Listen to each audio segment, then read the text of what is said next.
Hey guys, this is Melissa Bachman. Are you ready to stop spooking deer before it's even time to hunt them? Then you need the new Flex S Dark cellular trail camera from SpyPoint. With a no-glow flash option, long-lasting solar power, and a ton of settings that can be changed anytime through the SpyPoint app, there are no more excuses for letting your deer get wise before the season even starts. So check it out for yourself and see why the SpyPoint Flex S Dark is the unstoppable and undetectable scouting tool you need for your next hunt. Bow hunting all comes down to a moment. And in the moment, you want equipment on your bow that will get the job done. Trophy Ridge products are the tools bow hunters trust. React Technology sights, rests, stabilizers, and quivers to help a bow hunter be successful in the field. And those tools are from Trophy Ridge.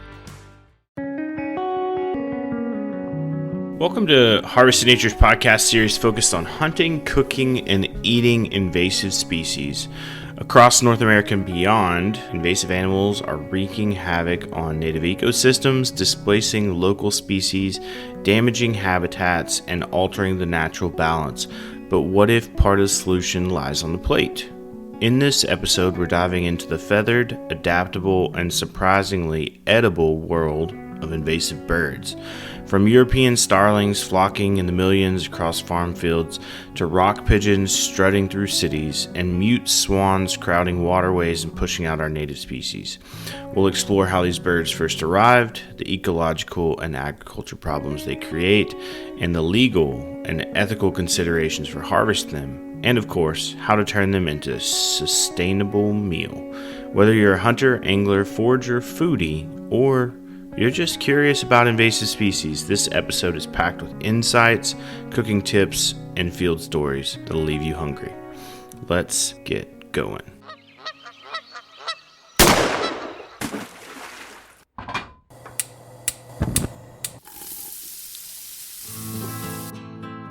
Join Justin Townsend and the Harvesting Nature crew as they explore the world of cooking wild fish and game while sharing recipes, tips, tricks, and lessons learned from their pursuit of wild food.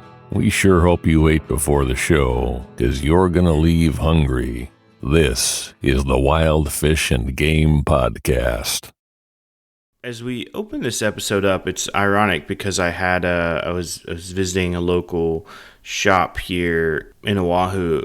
It's actually like a surfboard shop. They take invasive woods and turn them into surfboards, which you don't see as many wooden surfboards anymore. It's pretty cool. And they had a sign up in their store. It said invasive species are just a resource misplaced, which I thought was interesting. It's it's cute and colorful, and yeah, it's a cool quote, but definitely applicable when we're talking about wild animals too, I think. We obviously don't want them in these environments because they're damaging natural habitat, they're displacing native species as previously mentioned, but they all are also a resource. So this episode kind of builds off what we spoke about last time in our sort of invasive species, where we talked about reptiles and amphibians, where we talked about pythons and iguanas. But the notion of invasive birds is pretty interesting when it comes to talking about the plate. We talk a lot about, I think, overpopulated birds in conversations in the hunting community, but I don't think we talk about invasive as much. So it's going to be interesting to dive down into this, but I guess let's start sort of given the period in time and where we're at with one of the most, I would say, popular game birds of the early fall, and that would be the dove. That's right. It's good timing for this podcast because everyone's out sitting on buckets right now. So let's get into it and start things out with doves. So we're going to talk about two doves today. We're not talking about the mourning dove, which is a native, but the rock dove, which his name is Columbia livia in Latin, and you probably better know them as pigeons. So your general city pigeon, your farm pigeon that's swirling around silos like the regular pigeon. They're one of the most widespread invasive birds in North America. Native to Europe, North Africa, some parts of Asia, they were first introduced to the continent in the early 1600s by European settlers, and they were brought over as food and domesticated birds. So they would have brought them over in the ships and cages, and inevitably some escaped or were released over time. And they established feral populations that thrived in human-altered landscapes. And that's the same across the world. You know, these rock doves or pigeons are deeply entrenched across the entire continent, particularly in cities, agricultural regions, along coastlines, and everywhere else in the world. So everywhere I've ever gone in the world, there's been pigeons. Because they aren't protected under the Migratory Bird Treaty Act, they can generally be hunted or trapped year-round. Although, like always, check your local regulations, because there may be restrictions in shooting, especially in urban settings. The other dove we're going to talk about is the Eurasian collared dove, Streptopelia dicaocto. It's going to be another fun Latin kind of day here, I think. They represent a much newer edition than the rock dove. These guys are native to parts of Asia, parts of Europe. They began expanding rapidly into the southeastern U.S. Around the 80s and 90s, part due to accidental releases during a hurricane. A lot of these invasives we've talked about have actually been released during flood events and hurricane events. It seems to be a common problem. Since their release, their range has exploded, and they now occupy nearly every single U.S. state, most of southern Canada, and they tend to stick around farms, some suburbs, and grain-rich areas where they can feed easily. Like pigeons, collared doves are not protected under federal law, and in many states are classified as unregulated game birds, allowing for year-round harvest with no bag limits. Once again, check your regs. Both species cause significant ecological and economic problems. Rock doves are notorious carriers of disease and parasites that can affect human pets and livestock. That's more the case in the urban birds rather than the cleaner agricultural birds. But their droppings damage buildings and barns, they contaminate food storage, and can create health hazards. Collared doves, on the other hand, compete aggressively with native seed-eating birds, like the mourning dove, and can contribute to crop losses in agricultural fields, like most birds. When they get into large roosts, they can really create sanitation problems, just like the pigeon.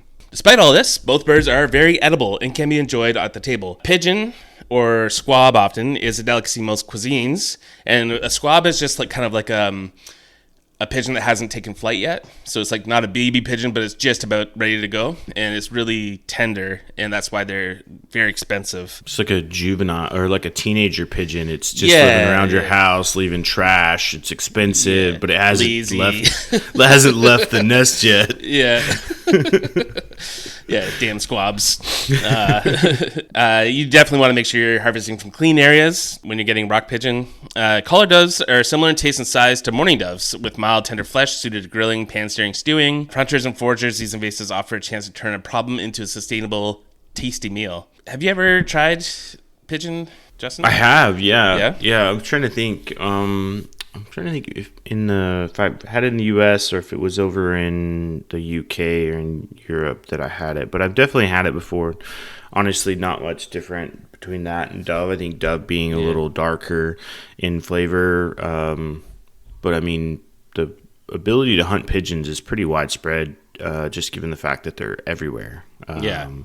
So, and usually in a lot of places that there's, like you mentioned, pretty open season. So it's a good resource that if you're just like, I need something to hunt, you can probably go hunt them if you check your local regulations. Thinking through sort of invasive. Well, I guess first, have you had pigeon before? I have not, actually. The local Asian stores sell squab, but they're like $35-$40 for a tiny little bird, and I haven't been able to peel my wallet out to buy one yet. That's fair. And then I've been trying to find a place to hunt pigeons, just like agriculture area, but I'm not originally from around here where I live now, so I have a hard time finding contacts for like farmers and everything. Back home it would be easier. But I think I just want to, say, do you have a pigeon problem? I can come in with my BB gun, pellet gun, air rifle, and take care of some for you. And then you're not like interrupting the farm with the shotguns and scaring animals and everything and scaring farmers and their families if you're just in there with a pellet gun.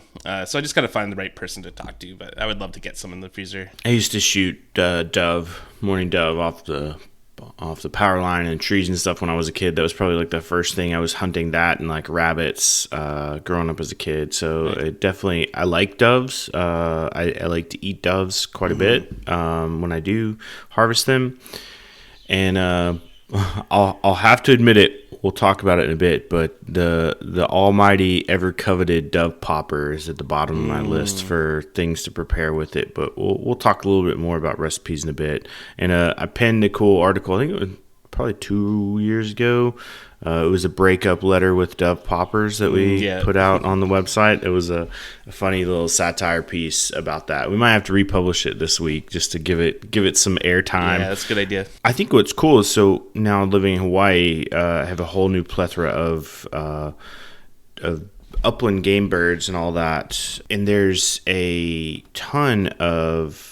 couple different varieties of dove here in Hawaii, and one of the invasive one is the zebra dove, which is originally from Southeast Asia, but was introduced here in the 1920s, and they're just like everywhere. They're a little smaller than mourning doves for sure.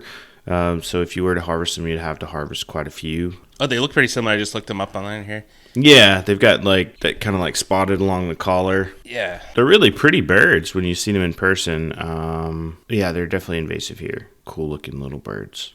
Tasty little birds. Taste just like anything else. But let's talk a little bit about flavor profile before I obsess over this new little bird. So when we talk about different types of meats, generally on pigeons and dove, you're going to get kind of the same consistency of that dark meat like you'd find on grouse and some of the others. I would akin it more to the red meat side of the bird family than the white meat, which is interesting when you consider sort of that division of the two. There's definitely a reason why that happens. We won't dive into the science here too much, but for pigeons, you should expect like a dark, rich meat with a slightly earthy undertone, and then your collared doves or any of your doves, kind of generally, you're going to get mild, tender, more dark meat, similar to mourning doves, but probably less bold flavor than pigeons, with a little more delicacy to it. And this is largely too going to be shaped off where they're eating at. And so if they're feeding on seed and grain, you'll find like grain mills, grain silos, a lot of those places like that in fields. That's going to kind of shape the profile as always. But you should expect that the wild birds to be a little more flavorful than your like store-bought domestic squab like Adam and I were talking about. Because remember, just sitting around its room all day, eating pizza, leaving dishes underneath the bed. Playing music way too loud. Yeah. The texture of these all is going to be firm, but tender when cooked. I would say that any of them really, really pair well with things like wine reductions, garlic, your big herbal flavors, and then that's more on the pigeon side, and then you get into more mild flavor as the bird gets out of the pigeon range into the dove area, and those are better just cooked simply. You can dress them up certainly with a lot of cool, fun sauces, but you definitely can overpower them if you're not careful. So just take that into consideration. I would say how to prepare them. The best way is you're going to want to pluck or skin them. Everybody commonly just breast doves, and I think it's one of those two. I'll get on my high horse and preach, like, keep the whole dove. Like, there's a little bit more there that you're finding, and plucking is going to preserve your fat and flavor that comes from the skin. Whereas if you just pull the skin off and take that, you're going to have your dove, but it's a little less work. Make sure you gut them properly. You don't want to leave them sitting in the bucket all day. Like, get them clean as soon as you can out of the field. Make sure you're following local regulations for leaving heads and wings on, as you're supposed to do. For different states have different requirements. Your younger birds are better for roasting. Your older birds benefit from braising and stewing, kind of general rule of thumb. And some folks will actually soak them in salted water or brine. I don't know that that's necessary. I think that these birds don't dry out because they're smaller. You're not going to be cooking them as long as you would some of the bigger game birds, so I don't think you have to worry about drying them out as much. You can roast them on high heat, get that skin nice and crispy and juicy. You can braise them in some wine, broth, tomato-based sausage. Sauces work really well. So also, if you are just going to go down to just the breast, you could pan sear them quickly and serve medium rare. You could slow cook the legs and wings. You know, I was thinking what would be really good, and you don't really see it too often, but it's very common in like gumbo to see like kind of whole pieces of chicken and stuff like that. Rabbit's used as well, but I think it would be cool to do a dove gumbo and have like all those legs in there. That would be really nice. Yeah, that'd be awesome. A lot of Asian cultures just chop up birds too instead of like taking them off the bone. Yeah, just chop up the bird and throw the whole thing in. So there's lots of cool recipes if you're just like if you're a tactile eater. Yeah, it definitely requires like you got to be willing to get into the sauce and like eat some of that. Yeah, if you're a chicken wing lover rather than a chicken bite lover or a chicken finger lover, then yeah, I'd lean on bone-in preparations so you can chew on it. But if you just like the chicken finger kind of style, then you can maybe just do the breast and use the legs for like a stock or something. Yeah, you can always do that. Yeah, too, and I recommend keeping the carcass as well. Once whatever meat you take off, and make a little dove stock. Do you want to hit this first recipe here on the buttermilk fried, and then I'll follow up with the Peking dove? So we have a recipe on the Harvest Nature website by Elsie Hunter, another Ontarian actually. He has a recipe for buttermilk, fried dove, and waffles with spicy bourbon maple syrup. Looks and sounds just incredible. So it's a take on the classic fried chicken and waffles. So he's using about 14 to 16 dove breasts, marinating them in buttermilk with spices, breading them with flour and salt, and he uses like a spicy seasoning, and then you just fry them in corn oil. And they're often eating corn, so that's kind of a fun combination. And then you're making just like your regular Belgian, nice fluffy Belgian waffles. You will need a waffle maker for that, or a waffle iron. I recommend just going to the thrift store because people buy those things and then get rid of them. So if you're interested, you could buy one for like $8, and then if it's taking up space, you can bring it back to the thrift store and let someone else use it. And then he's making a spicy bourbon maple syrup to go over it, which sounds incredible. He's using about a cup of maple syrup, and not table syrup, maple syrup, a couple sliced jalapenos, 3 tablespoons of bourbon, and 2 tablespoons of salted butter. So this is going to be this like rich kind of awesome sauce. Yeah, so it's just like perch the fried breasts on top of the waffles, smother it in, drown it in syrup, and then go to town. It looks like a great recipe. No, that one always like piques my interest. I always think about it sort of like, who doesn't love chicken and waffles? So the idea of using dove and waffles is really good. We go to this place nearby here. It's like a cidery, but they have a food truck there as well, and they do sliders. And they've got a like chicken and waffles sliders where they take 2 little waffles and do like some little chicken bites. So that's always, I picture the same thing in my mind when I think about the dove. Actually, now that I come to think about it, there's in my local grocery store, they sell waffles in like a bread bag kind of thing, like fresh waffles. So if you didn't want to go through the whole rigmarole of making the waffles yourself, or you don't have the equipment, then maybe there's something available at the store for you too. Yeah, I think that there's a couple. I think they started doing that here in the States as well. I've seen them kind of floating around. Always weary, but yeah. If you didn't have a waffle maker, you could go that way. Yeah. Let's talk a little bit about these sous vide Peking dove, because I think this recipe's floated around. I shopped it. It's been in magazines. It's been kind of all over, and I really, really like this one. The concept was I wanted something to do with whole dove, and it's as complicated as it seems. It's pretty straightforward. So whenever you're making it, you're just going to take your Peking dove, and you need about six whole doves that are cleaned and plucked in order to make this. And you're going to create the Peking sauce, which is kind of like honey, Chinese 5 spice, soy sauce, brown sugar, hoisin, and sesame oil. And you're going to basically just put those 2 things together, the dove and the sauce, inside a sous vide bag, and you're going to sous vide it at 140 for about an hour. So it's actually a quick recipe when you think through sous vide time period. And while you're waiting for that to go, you're going to do a quick pickle on some vegetables. So you'll do cucumber, carrot, shallots, salt, pepper, red wine vinegar, and then on the side you'll need some jasmine rice and sesame seeds for garnish. But very straightforward, very good. Once your dove come out, you want to split the sauce as well. Save some of it for later because you're going to use it to sauce with. And then while the dove's cooking in your last like 15 minutes, get your grill cranked up, and then you're going to finish the dove on the grill. So you want to make sure you're hitting 160 on those, but it gives it this, like, you've got it sort of nice and tender from the sous vide, but then also too you get this like crisp dryness that's commonly found, with the Peking duck, which is where this recipe sort of takes its motivation from, which is an entirely different deep dive we could do just talking about the preparation of Peking duck, where this sort of aligns is more in the flavor profile, less in the preparation. So yeah, pretty awesome. Adam, any thoughts, any other stuff you like to do with dove or pigeon? I have gone dove hunting a fair amount. I've brought some home, and I always pluck them and cook them whole. Kind of think of like a quail or something. You can spatchcock them or, roast them whole. I have a couple recipes on the Intrepid Eater website. One of them is a sweet and spicy jalapeno dove or quail, and you're basically just like deep frying them and then tossing them in this awesome sweet and spicy sauce. Another one is roasted doves with they're on grits with like a poblano cream sauce, so you can get kind of wild. And there's more recipes also on the Harvest Nature website.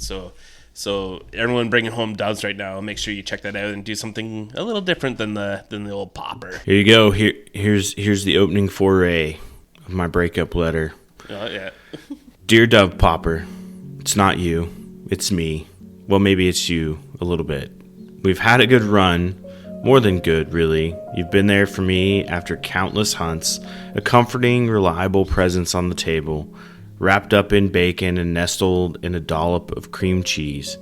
We've shared so many memories together, sizzling over the grill, filling the air with that unmistakable aroma of smoky bacon and charred meat. I can still remember the first time we met, how you wooed me with your simplicity, and let's be honest, your sheer deliciousness. But here's the thing, Dove Poppers. I've changed. I've grown, and while you've always been there to satisfy my cravings, I've started to realize that our relationship is built on something, well, superficial. It's always been about the bacon, hasn't it? That crispy, salty exterior made everything better. And the cream cheese, sure, it's creamy and rich, but I'm starting to see it for what it is, a distraction from what matters, wild flavor.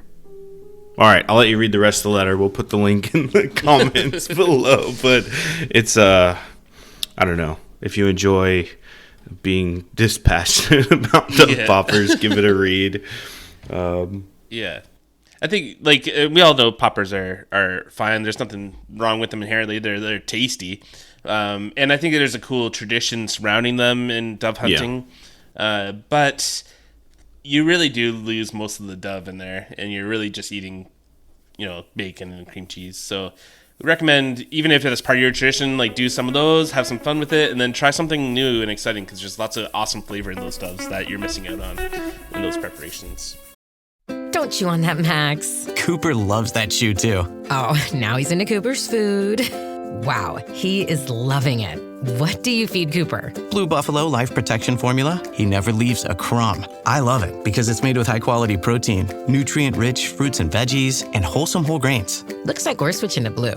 Blue Buffalo foods are made with the superior ingredients your dog needs to thrive. Can your dog food say that? Visit feedbluefood.com to learn more. Experience a membership that backs what you're building with American Express Business Platinum.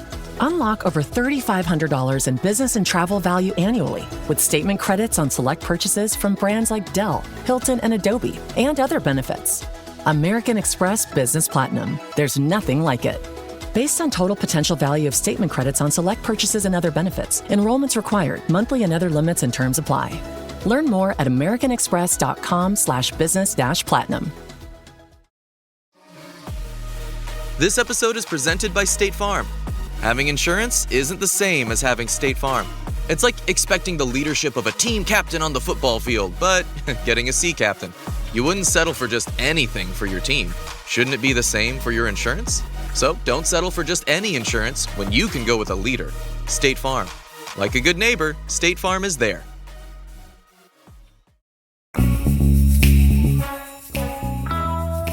So it's early morning here, and if you listen closely to the background, you'll hear the birds chirping, the roosters crowing, and all these things here. Oh, there's actually a dove cooing right there. Oh, there you go. But Adam's going to tell us a little bit more about songbirds. Yeah, let's get into songbirds. Very underrepresented eating bird in North America. there's the roosters. Often in Europe, they were especially in kind of medieval to Renaissance, whatever, or medieval and beyond. Songbirds have always played a role in European cuisine. But here we have house sparrows, Passer domesticus, and European starlings, which is Sturnus vulgaris. They're two of the most widespread and problematic invasive birds in North America, across the entire continent, basically. Both species were deliberately introduced in the 19th century. House sparrows arrived in Brooklyn, New York in 1851 as part of an effort to control crop pests. So they brought them in to eat insects, which they didn't, because whenever you bring an invasive to do something you want, they do something else. Much also, again, like a teenager. European starlings, on their hand, and this is my favorite invasive story. They were released in Central Park in the 1890s by a group intent on introducing every bird mentioned in Shakespeare's work. So there's a Shakespeare festival, and they released all these birds just for the event, and now they're like a problematic species spread across the entirety of the continent. It's just ridiculous. Both species did so well because they can adapt super quickly and efficiently to human environments, and they spread across the continent, and they really thrive in cities, suburbs, and farmlands. Neither of these birds are protected by the Migratory Bird Treaty Act, meaning they can be legally hunted or controlled year-round in most jurisdictions. In fact, both species are often subject to ratification efforts due to the ecological and economic problems that they can create. House sparrows compete aggressively with native cavity nesting birds, such as bluebirds, purple martins, tree swallows, etc., other sparrows, and they'll frequently actually aggressively evict them from the nesting sites. So you put up these nice little bluebird boxes to attract them to your neighborhood, and get out of here. Yeah, the sparrows like, get the hell out, this is our turf. It's just, they're not nice. Starlings form massive flocks that damage crops, foul structures with droppings, and overwhelm native species at food sources. So they'll just fly in massive flocks. I'm sure you've seen them before. Their presence can also spread diseases to livestock and humans, making them an ongoing management concern. Despite their nuisance reputation, both species are actually edible, despite their size. House sparrows are small, but their meat can be used in soups and stews if harvested in quantity. European starlings, though less commonly today, were historically consumed in Europe, and their flesh is lean and flavorful, suitable for roasting or braising. You might have heard of blackbird pie. That's a good way to use them up. They may not be top targets for hunters, but sparrows and starlings represent an underutilized food source and a chance to put invasive species to practical use. These birds are probably going to be shot with like a pellet gun or a BB gun or trapped. And there's traps available online if you want to get into that. You just got to make sure that your bird ID is on point and you're not trapping and eating illegal songbirds that are native to the area. You don't want to do that. What's the flavor profile like, Justin? Interesting you ask. So with starlings, kind of, and I'll go off the bat here and say that I've never eaten starlings or sparrows. Yeah, so me neither. I'll say so I'm just going to speculate on the flavor profile, and I would love if you've eaten them before for you to reach out to us via Instagram or via email and say, hey, I'm a consumer of these tasty little vittles, and this is what you should be doing with them. We might even get a guest feature on the Harvest in Nature website, which would be super fun. Yeah, that'd be cool. Let's talk about starlings. So back in the realm of dark, lean meat with a rich, slightly earthy flavor that we expect to see from a lot of game animals, they do carry a stronger taste than doves, but they're closer to smaller upland birds. They work well with bold seasonings or sauces, as we talked about. And sparrows, very small. Talk about bite-sized. This is your ultimate appetizer. Amuse-bouche if you're looking to surprise people with something small and tasty. Has very dark meat with some mild notes and earthy flavor. Similar to quail, but leaner. It works out more, less junk food, so we've got that. And it's busy kicking people out of their nests, so you got to build up a muscle base for that. And they're best, both these birds definitely best used in quantity rather than just one-off. I've yet to meet the person I think that would be like, I would enjoy one sparrow, please. So be prepared to have a small batch if you are going to pursue them. And let's talk a little bit about cooking them. So you can pluck them certainly. Skinning's going to be faster, and that is going to work great for like grilling or stewing. The breasts and legs are small, but if you've got a bunch of them, similar to other smaller things, I think about like tongues and all the other odd bits, kidneys, where you end up with just one or two. Definitely start caching your sparrow breasts and starling legs. You won't regret it. You can brine or marinate them. Since they are smaller, they're going to take to those brines and marinades a little better. But remember, that's not for long-term flavor. That's for short, quick cooking, because you're just really adding that flavor to the outside. And then really following the similar format that we have for a lot of our other species here that we're talking about today, as far as size-wise, like grilling, slow braising, soup, stews, all kinds of stuff like that. So general applicability is good. I think common dishes, songbird stew, I've heard. Braised starlings in red wine would be similar to like coq au vin. Fried whole sparrows with spices. This will be traditionally akin to preparations in Asia and some parts of Europe. And then grilled starling or sparrow skewers. And then the old, if we're deviating from these two, the old blackbird pie. Which, Adam, have you ever had crow or blackbird before? I know crow's commonly listed as a game bird in a lot of states, but I don't know many that have successfully hunted or consumed them. They're quite intelligent. Yeah, I know a buddy of mine has tried them and said they were really good. Didn't save any for me, unfortunately, but that's fine. But I haven't shot one, and I would honestly have a bit of a hard time shooting one. I find that crows and ravens are kind of the birds that I kind of link up with most, and I really enjoy them and love them, and it'd be hard pressed to shoot them. But there's areas near where I grew up where the crows congregate, and if you ever look up Chatham, Ontario crows, look that up. It's they just come in like thousands and make a huge mess, and no one can think because it's so loud.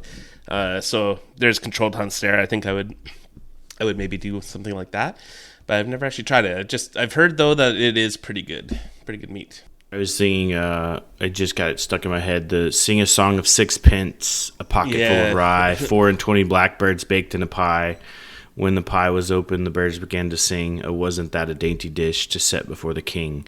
So yeah, so at some point in history, people were definitely spitting mad beats about blackbirds and their application to pie, which generally piques my interest is the consumability throughout history of where people rank them. So I don't know. I find, is there a Roald Dahl book? Is it like the Twits or something where they bake like a pie and all the little feet are sticking out in the story? I feel like this is an old memory from my childhood. Might have been introduced to blackbird pie very early on. Yeah, that sounds like super graphic, something traumatic from our childhood that lends itself to medieval Europe or something like that. Another book that kind of mentions it is the Stephen Raela's Scavenger's Guide to Cuisine. Oh, yeah. That's a good which one. You actually sent me home with that book last time I visited you, and I read it on the plane. And in it, Stephen Raela talks about actually obtaining squab, so taking pigeons out of their nests before they gain flight, and also trapping sparrows, I think. And there's a guy who exists out there who's has created the perfect sparrow trap, apparently. So if you're interested in doing that, there are these cool little sparrow traps you can get. So you're not going to like pinging them or shooting them with your 12 gauge. Yeah, it was kind of a cool part of the book. I've got Java sparrows.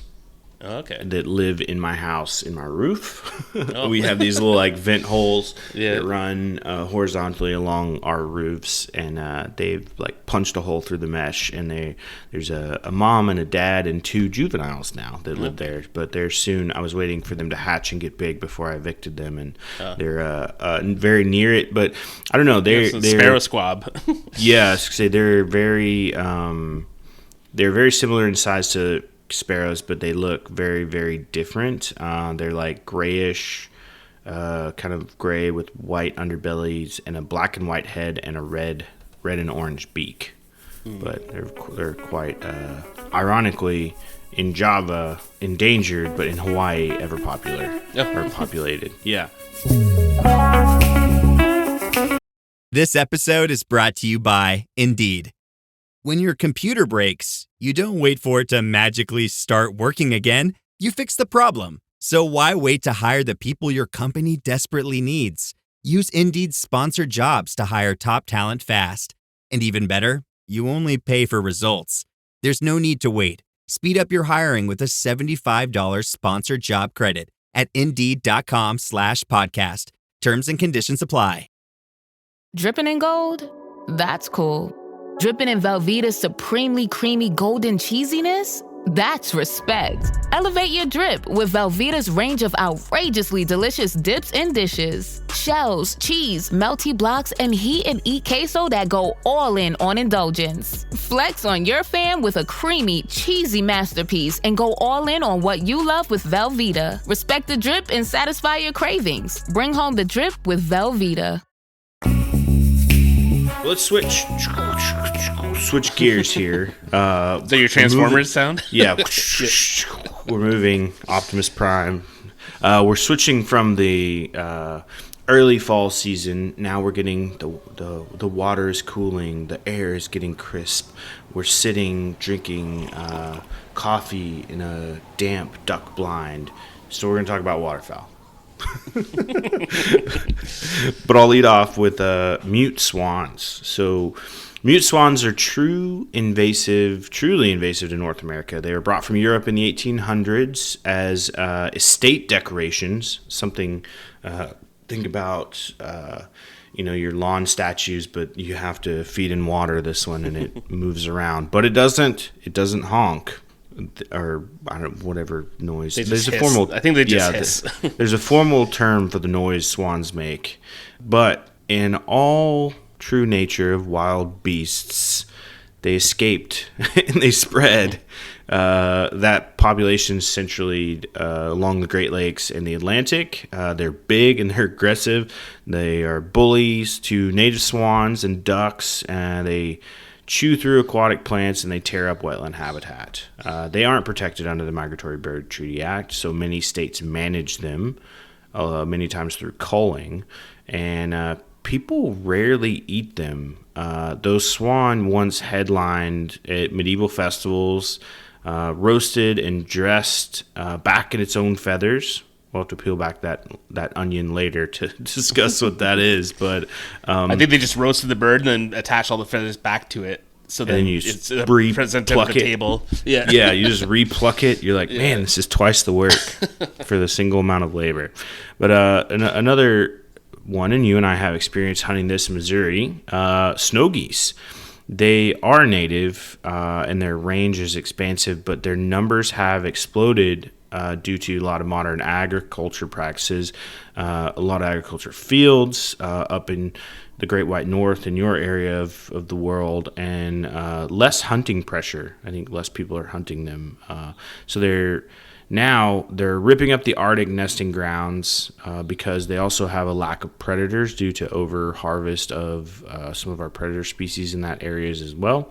And so to help, we do spring conservation hunts where there were no little or large bag limits or no bag limits, daily or seasonal. And the meat is phenomenal. It's definitely at the top. I would say where Canada geese bring quantity, I think snow geese bring quality. I would agree. Which is funny because a lot of people say they taste like shit, but that's just nonsense. I think I've had more ill-tasting Canada geese than I have snow geese, and like those, I still sit and dream about those goose burgers. Like, they're so those good. Are just so good. I mean, we made a ton of good food that weekend, but I would say if your locale has a opportunity to go hunt some of those extended snow geese seasons, especially when you're like, all right, I've kind of done, that's like your wrap-up hunt, really the filler between the close of waterfowl and the opening of turkey. Go do that. It's fun. I would go you go even travel to it, get an idea of when the geese, because their migratory patterns are very set. Like they're like, oh, generally in this part of the year they'll be in this part of the country, in this part of the year they'll be here. But like when we were in Missouri, they were. I only ever am able to describe it when people ask of like when you're sitting in the blind and you're looking up. I just picture like those World War II movies where you've got like planes stacked on planes, stacked on planes, stacked on planes. They're making these like bombing runs or they're traveling to go bomb somewhere. That to me is like that's a reminder of like snow goose season. Yeah, it's like a huge cloud of mosquitoes, but each mosquito weighs 20 pounds. 10 it's pretty wild. So. Yeah. Also, I think Canada geese are also native, but what's been interesting is that throughout time, and this has happened with a lot of birds, and I would say this is one of the main reasons we don't feed birds. We don't have a bird feeder at my house, and I don't want one because throughout time, people's ability to feed it and the creation of extra habitat outside sort of normal historical patterns has created the ability for less migration and more just residency. So as a result, you've got Canada geese who have become headaches in parks, golf courses, and farm fields.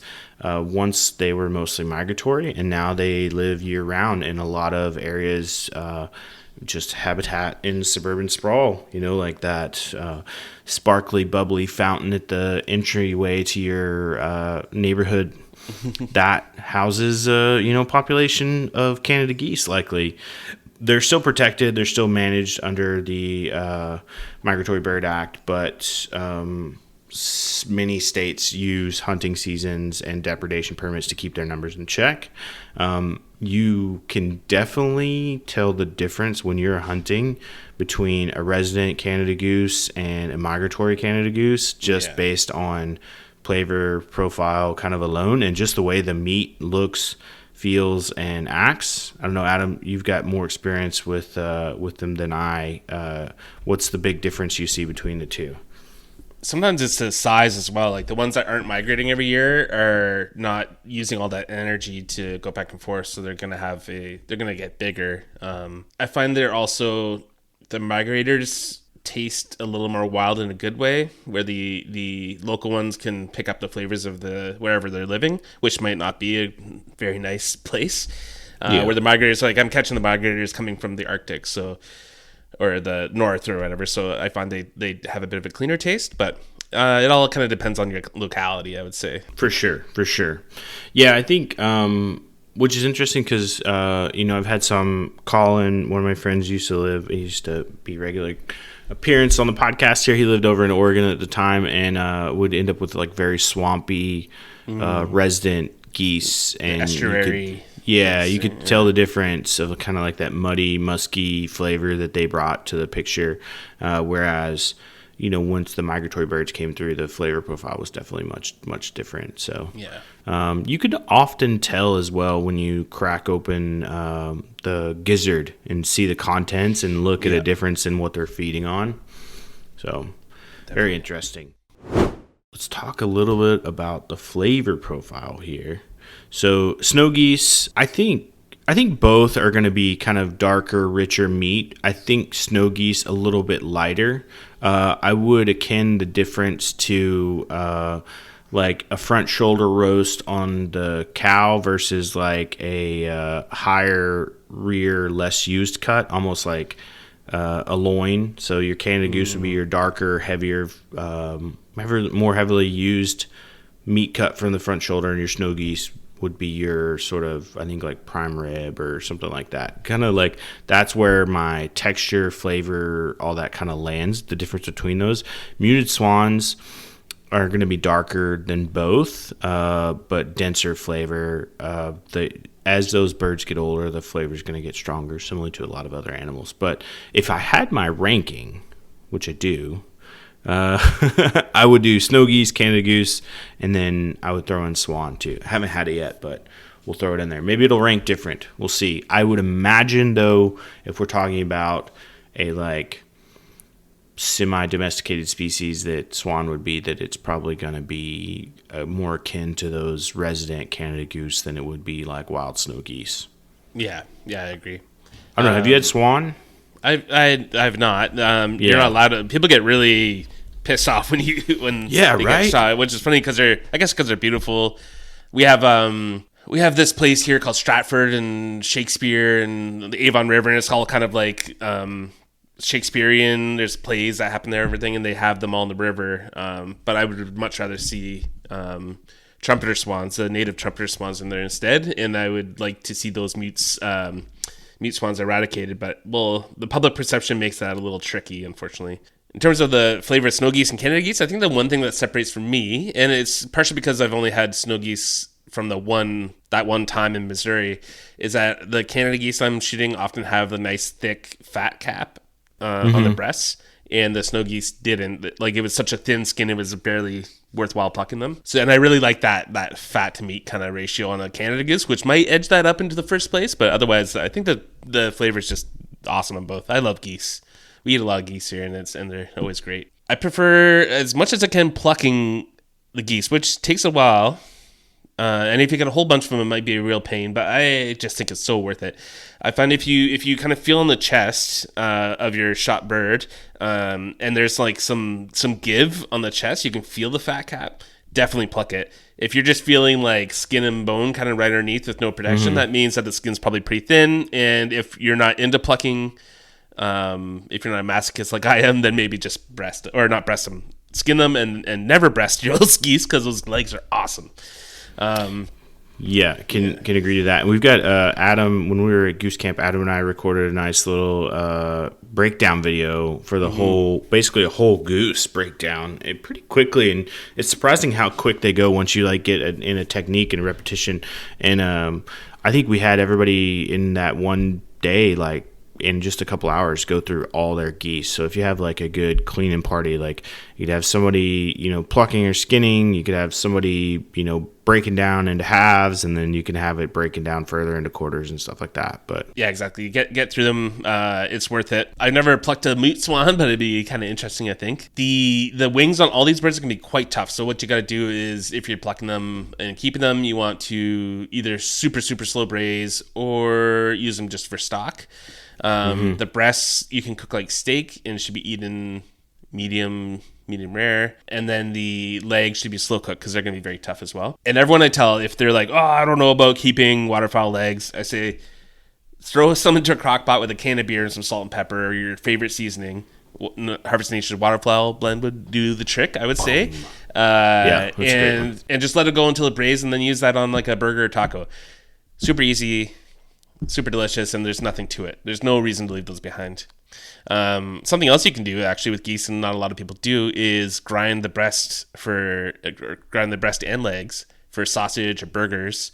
Actually just made a goose Big Mac recently for a recipe I'm selling, and I call it the Big Honk Burger.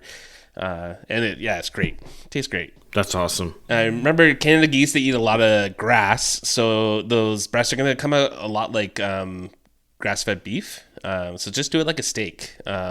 Or they're really good for making like corned breast or pastrami. So don't sleep on that either, because they're perfect for corning, which you talked about before. For geese and swans, you can roast them whole, though I don't always recommend that. It's a nice table presentation, but you're kind of compromising between the breasts and the legs, and neither are going to be quite as good. So I like to portion them out, process when I'm processing, and do like boneless breast steaks, and I keep the legs bone in, and I like to slow cook them or braise them. They go really good with like root vegetables or different like red wine or beer. And we have some really good, lots of good recipes on the Harvest Nature and at Jeopardy! Website. One of those is the burgers we just mentioned, and we've mentioned them before, but we'll get back into these things again.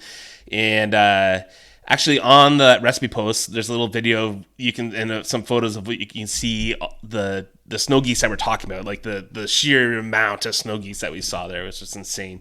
So definitely check that out, whether or not you want to make the recipe. So what I did, I made these for everyone at the camp. I just got about 1.5 pound ground goose. Make sure you pick through that meat for steel shot so you don't wreck your grinder. That's one thing. Added some ground bacon into it, as well as a large can of Hatch green chilies.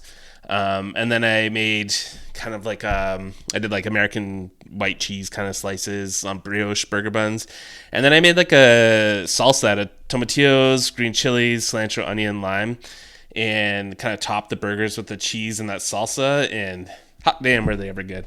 Oh, they're so good. Yeah. I think we had a video. I'll have to repost it on our Instagram. But it's like we're like grilling burgers, and then like you look up, and then like you see just like thousands of geese flying overhead, honking their head off.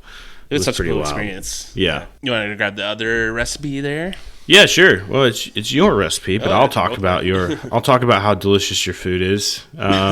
This one really, really good. So if you like vindaloo tends to be on the spicy side when you're talking about Indian food, and I think this is a good candidate when you have those really like marshy, bold, flavorful flavors that you're looking to sort of pair with some good spices. This could also work really well for numerous other game species as well. But what you're going to do is you just need a couple goose breasts, cut it in large cube with some onion, tomato, use some vindaloo curry paste. You'll need about 6 tablespoons of that. So I recommend goose stock. You could also use chicken stock or water or anything like that, but you want to stick to the flavor profile. Go with some game stock. A couple potatoes, some butter, and then I would recommend highly serving it with rice, some beautiful aromatic basmati rice would be phenomenal, and some naan bread on the side for dipping and recovering from that heat and flavor that you get from the vindaloo. But you'll enjoy it. It's quick, right? So this is something that you can braise in your oven, or you can put it in a crock pot, and just keep stirring it kind of throughout. If you're doing that slower method, you're going to do 6 to 8 hours. You probably do 4 or 5 in there for the others, but you really want these goose breasts to break down. That's similar to a lot of those other like cuts where if you don't braise it long enough, it's going to end up kind of chewy because you're cooking it past that like medium rare point, and you got to wait till it gets to that point of where everything starts to break down. So don't be afraid to overcook it till it shreds really easily. Yeah, and that's just a super easy, like most of my recipes I'm doing the sauces from scratch, everything, but I wanted to kind of do an easy recipe for people who are kind of new to goose or not sure what to do with goose, and it's delicious and tons of flavor. So that's a good one. If you're just looking for something easy, set it and forget it, but that will wow your guests or your family, that's the one to do. And you can control the spice level as well. Do you want to move on to upland birds? Yeah, we'll hit them really quick. There's a lot there, but yeah, if you want to roll through it, and then we'll talk a little about flavor and cooking and share one recipe, and then we'll close out. Yeah, sounds good. So I'll just kind of pass through these quick because a lot of these birds are actually purposely introduced, and they are not considered a threat, and they're considered a game bird, so no one wants to get rid of them. But that includes the ringneck pheasant, gray partridge, the chikar. Everyone kind of knows about them. They're upland birds brought in. I wouldn't say they're truly invasive, but they kind of thrive in some of these habitats in the Midwest to West. I don't think there's a real problem there, but it's an interesting conversation we maybe should have for another podcast, in that we want to eradicate some invasives and then other invasives we celebrate. And that's kind of an interesting way of looking at these things. But they all make excellent eating. I don't think I have to go into all of it because they're, we have a lot of recipes for partridge and for pheasant, and a lot of people have tried them. But I'd say we do like a cool conversation one day about, the thoughts and feelings about invasive species, including these birds. Ooh, yeah, that might be a great one to close out our invasive species series when we talk about naturalized versus invasive, I guess would be the proper term for it. One interesting one, though, that I kind of came across was peafowl, or often referred to as peacocks, even though that just is the male bird, but I'll just say peacocks, meaning the entire, like both female and male. They're brought over from South Asia as ornamental birds, just like the mute swans.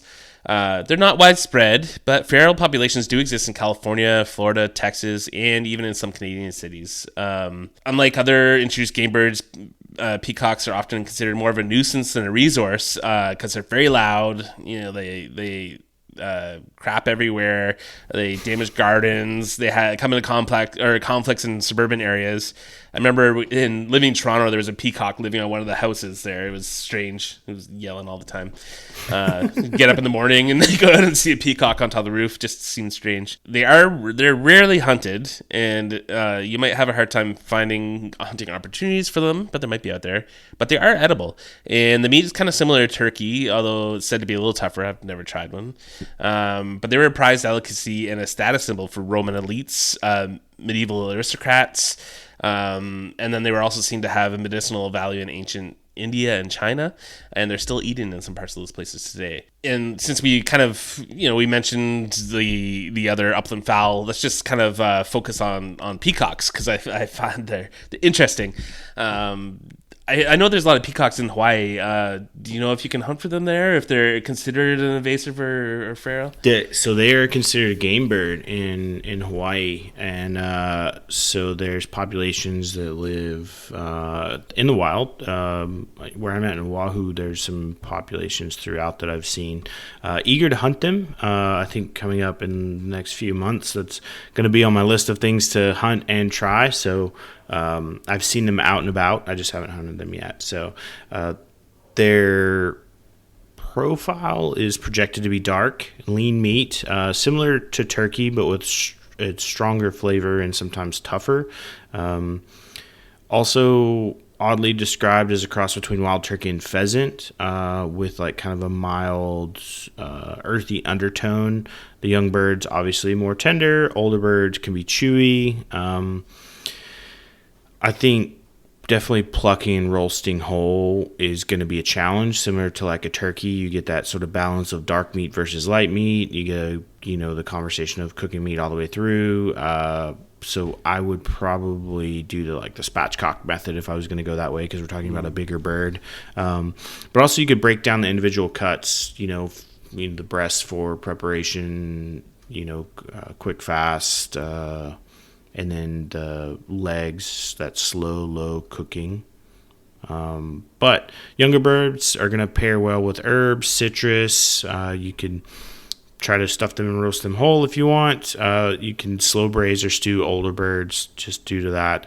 And I would say grinding as well, they would be a good candidate, because we're talking about bigger than a snow goose, smaller than a Canada goose, roughly is their size. So you'd be able to make some sausages or burgers or any of those ground meat meals that you're going to eat regularly. I wonder, there's going to be some cool flavor combinations if you go back to their historic range of where they would, and make some peafowl pairing sausages or something like that, with some cool original flavors from South Asia. It would be really fun. Yeah, that'd be neat. Some kind of curry based kind of or a tandoori kind of thing. Yeah, that'd be good. We'll have to queue some up. Let's get one first. But yeah, I think it's interesting when we talk about that invasive, and even too, we have chickens in Hawaii as well, which they're just everywhere, aren't they? They're everywhere. Same when I was in Key West as well, but they're protected. Here, I don't think they are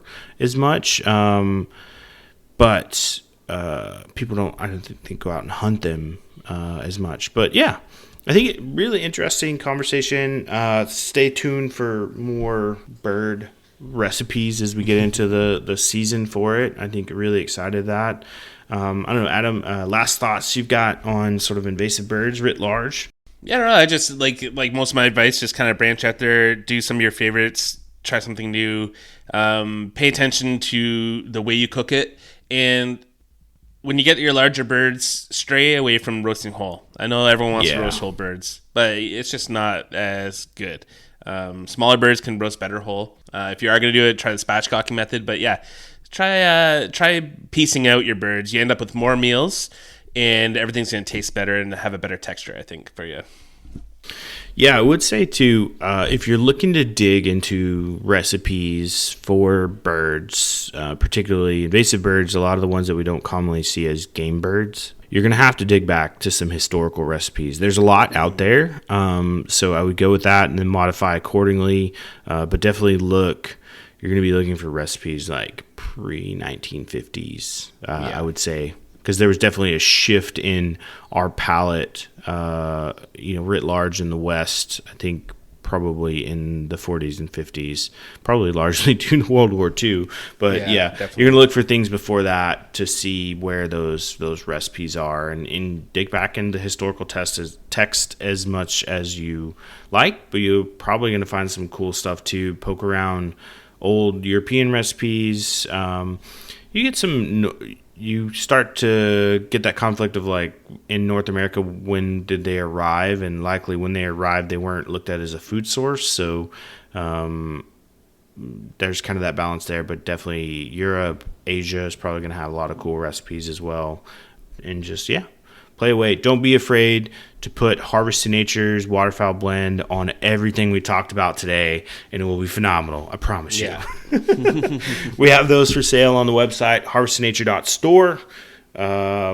It's available. We ship all over, everywhere. Get you a bottle, lasts a while.